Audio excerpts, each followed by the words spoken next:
Kitchen में आपको खुशामदीद कहते हैं। आज हम बनाने जा रहे हैं बीफ निहारी।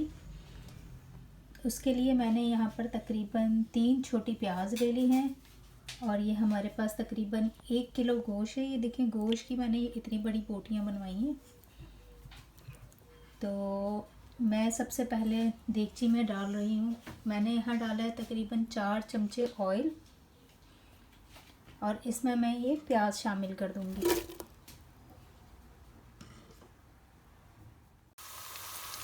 यहाँ मैंने प्याज डाल दी है और कच्ची प्याज में ही हम अपना ये गोश्त डाल देंगे और हम इसको 10 मिनट तक पकाएंगे तकरीबन। निहारी के मसाले के लिए मैंने तकरीबन यहाँ लिया है 1.5 चमचा पिसा हुआ धनिया, 1 टीस्पून हल्दी है, 1 टेबल स्पून गरम मसाला है, 1 टेबल स्पून सौंफ ली है मैंने, 1 सौंठ का टुकड़ा है, नमक हस्बे जायका और लाल मिर्च पाउडर है। निहारी का जो सबसे अच्छा जायका बनता है वो सौंठ और सौंफ से बनता है। तो हम सौंठ और सौंफ को पानी में मैं अच्छी तरीके से इसको पका के अलग से निहारी के पानी में डालूँगी, निहारी के गोश्त में डाल दूँगी और ये सारे मसाले में मिक्स करके और अपने गोश्त में डालते हैं। अब ये देखिए, मैंने सारे मसाले जो हैं वो लहसुन अदरक में मिक्स कर लिए हैं। लहसुन अदरक डाला है इसमें मैंने और सारे मसाले जो थे वो डाल दिए हैं और तकरीबन ये 1 चुटकी इसमें सौंफ और ज़ीरे की डाल रही हूँ। तो ये हम इसको अच्छी तरह से मिक्स करके, ये हमारा गोल देखिए मैंने तकरीबन इसे 10 मिनट तक भूना है और इसमें हम अब ये मिक्स करके डाल देते हैं।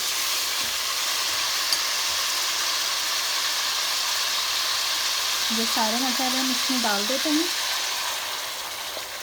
और फिर हम इसको अच्छी तरह से भून लेते हैं सारे मसालों को।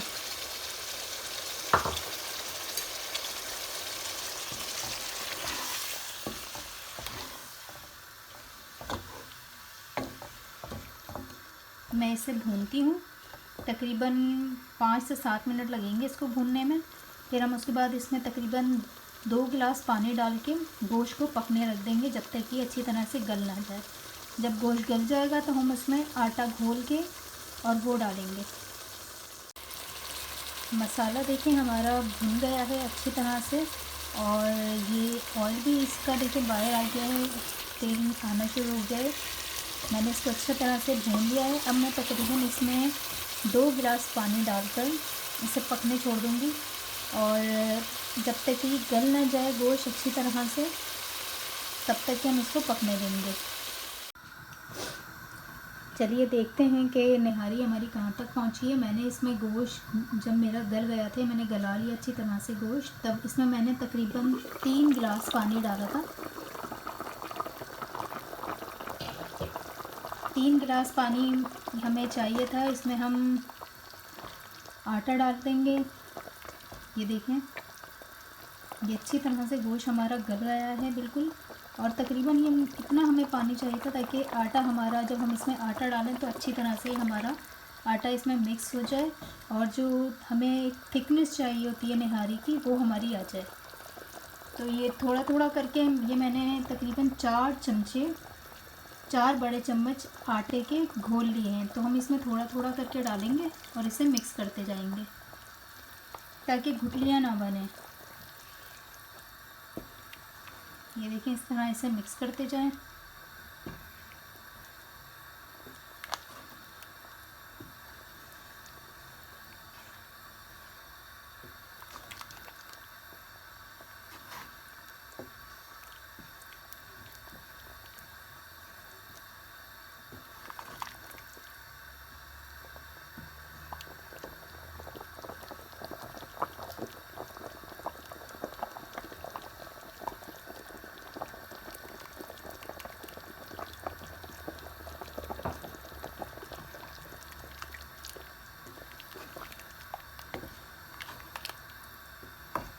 ये देखिए गाढ़ी हो रही है निहारी हमारी।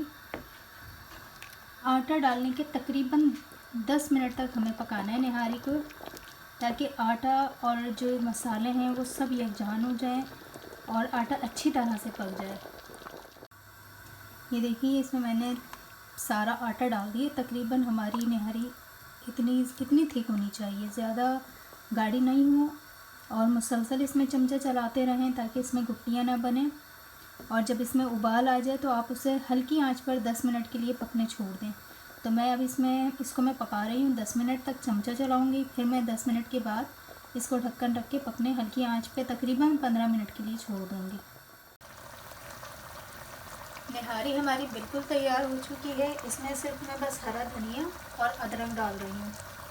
ये हरा धनिया हम डाल देंगे। चूल्हा मैंने बंद कर दिया है और ये अदरक डाल दिया, और थोड़ी सी अदरक मैं गार्निश के लिए रख रही हूँ।